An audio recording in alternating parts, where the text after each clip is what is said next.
launched. Game number 2 begins right now. This time around, we have a northwest, kind of mid-east, headed towards Lonely Lodge, bus path, players jumping on out. This is quite a stretch for some typical drops. You might see a later drop from the gentleman from FaZe, Pate1k. We'll have to see here where they end up landing. And there on your map at the top right, you also can look at where the llamas are scattered. You got 2 very close next to each other there, one in Dusty and one to the immediate southwest in that corrupted area. That one actually probably going to be pretty exposed. I'd almost bet you, though, the one in Dusty is in a tree. And up in Wailing Woods is so secure. Look at this. You always wonder how a llama gets in a tree. You made a paper mache. What are you doing up there?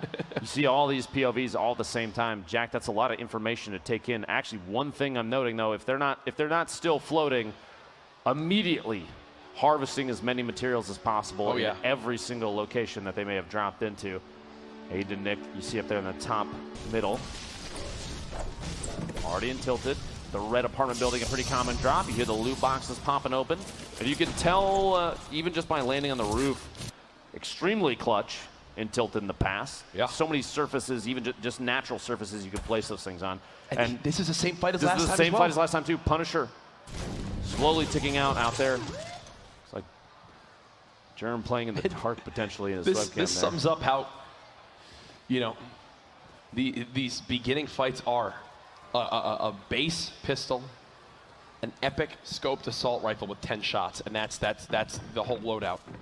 Two gray SMGs as well. It's just so scrappy. I saw in the elimination feed again, Cease goes down almost instantly, and whoa, Tendons. A 1v1 now, Germ and Tendons facing off here. Let's see if Tendons rotating away. He does have 50 shield. He might not have the knowledge of whether or not Germ has shield of his own. I think that the common shotgun that he's got is the difference here.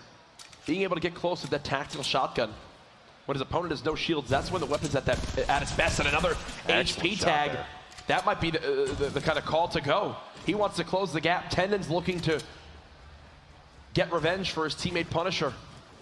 He jumps on over. Will he spot the players? Doesn't appear so as of yet. Has he lost track of him? The wall there, there's the knockdown. Finishes J-Love, a 1v1 now. Still trying to track down his opponent. The last of that duo, the shots going out. He's just kind of defend himself slightly. Has a chance to put the trap down if he needs it, if he feels like he's going to be invaded, but he doesn't have to.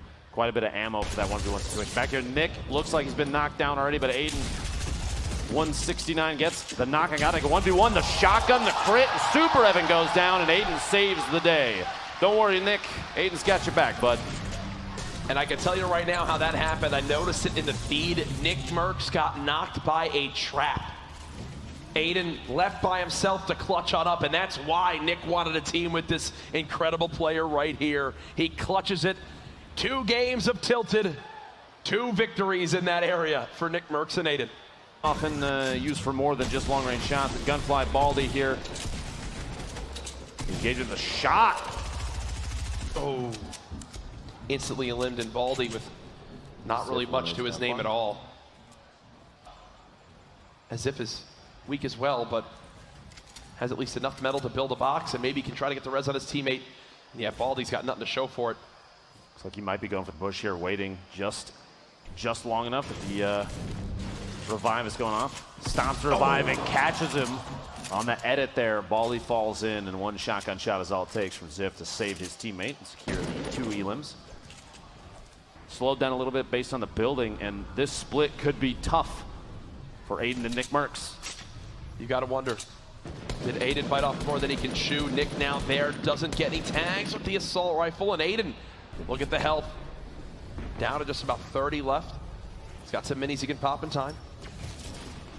And the zone's now there as well. Nick's just going for it. He's in a fight by himself, gets attacked twice with the pump shotgun, no limb yet. Pops the rift to go and drags 1 player with him as he's basically just trying to reset this fight. Scrappy stuff all around Leaky Lake. Players all over the place. Nick with no healing left, no shields he can pop. Aiden very low as well.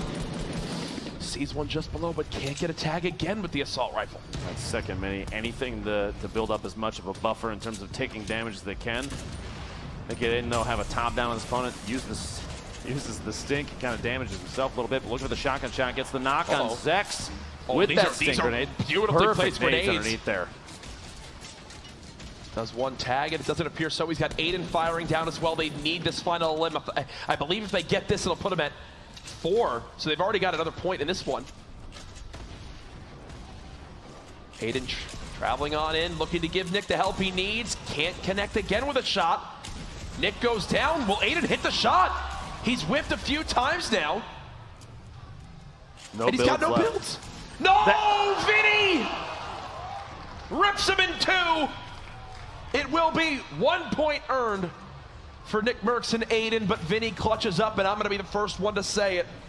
Aiden missed some shots there. He did. The early aggression, the push away from Nick, potentially a bad play call, and they may have paid the price because of it. That early split put Aiden in a bad spot. I think Saf and Ghoul takes Majin out. Very low HP on the Majin teammate, and there's the shot. Saf is prepping to move shortly. The replay from Morgassi and Saint. Quick edit and a shot. 170. Rizar goes down to a 170. And the elimination. Finish there. The teammate decides to engage in a 1v2 situation, and Tomo gets picked out of midair by Morgassi. Showing quite a bit of accuracy. That's multiple eliminations in both games now where players are flying through the air, either towards or away from him.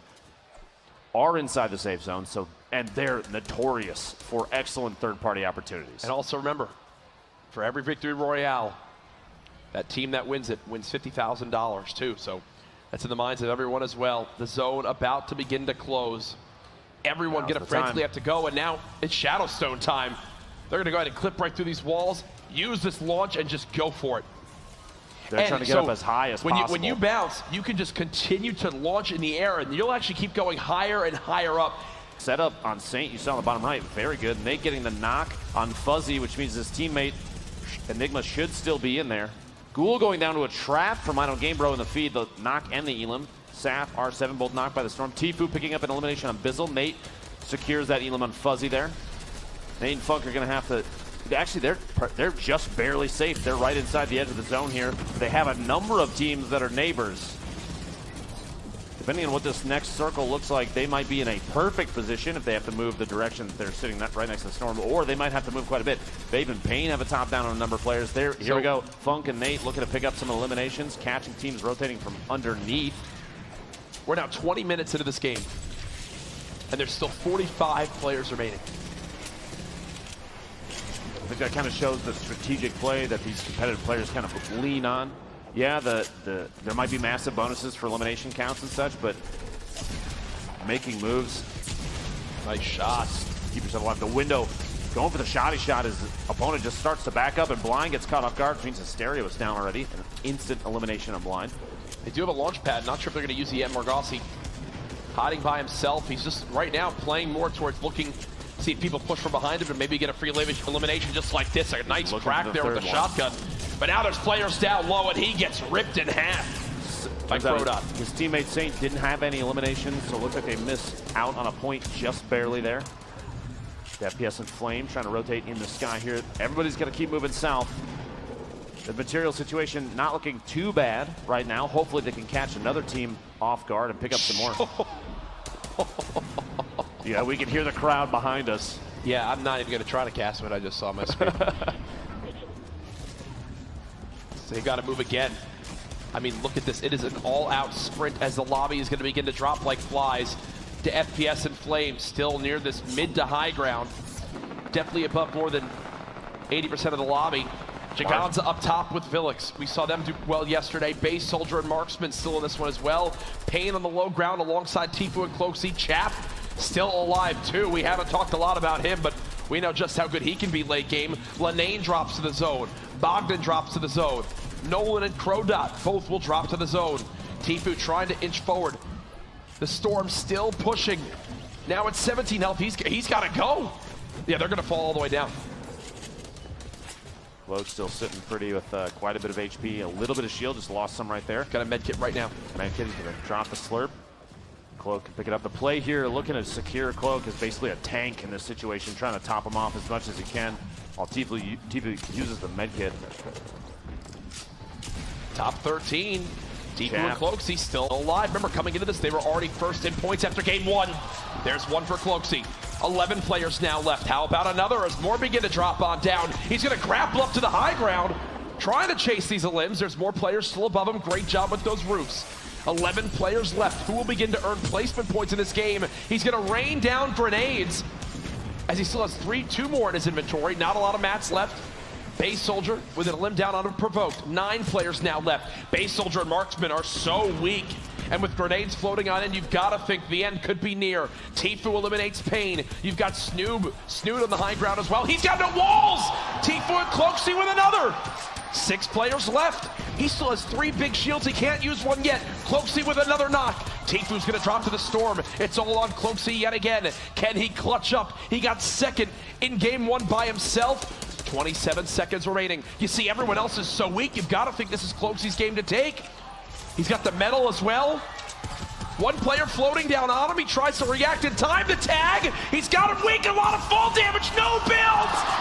Oh no, Marksman clutches it on. Oh, second place. Domentos wins it with 12 HP. I thought Marksman had it. First for that duo the game before. Excellent placement for these two so far. Oh. Marksman living on almost a prayer towards the end of that match.